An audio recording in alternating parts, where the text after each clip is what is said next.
డబ్బు సంపాదించుకోవాలనేటటువంటి ఒక ఆలోచనతో, వ్యక్తిగత లబ్ధి పొందాలనేటటువంటి ఆలోచనతో ఉన్నటువంటి వ్యక్తులు వాళ్ళకి కావాల్సింది ఏంది? మేము ముగ్గురం కలిసి ఉండొద్దు, మా కుటుంబం బాగుండొద్దు, మా కుటుంబం విచ్ఛిన్నమైతేనే వాళ్ళకి అధికారం వస్తుంది. దాంట్లో భాగంగా ఇవాళ మొదటి స్టెప్పు నన్ను బయటేసిరు పార్టీలకి. అది ఇక్కడితో ఆగదు.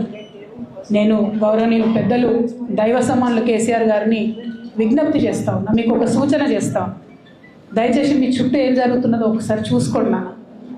నన్ను ఇవాళ బయట పంపొచ్చు, నేను మీలాగా స్ట్రేట్ ఫార్వర్డ్ ఉంటా, నిజాలు మాట్లాడతా. నేను ఉద్యమం నేపథ్యం నుండి వచ్చిన కాబట్టి నాగ్గా ఉన్నది లేనట్టుగా లేనిది ఉన్నట్టుగా మోసం చేయాలని చెప్పో ఇంకోటి చేయాలని చెప్పో మాట్లాడను. స్ట్రేట్ ఫార్వర్డ్ ఇష్యూస్ మాట్లాడతా కాబట్టి నన్ను ఇలా బలి చేసి పర్వాలేదు. కానీ రేపటి నాడు ఇదే ప్రమాదం రామన్నకు కూడా పొంచుంది, రేపటి నాడు ఇదే ప్రమాదం మీకు కూడా పొంచుంది.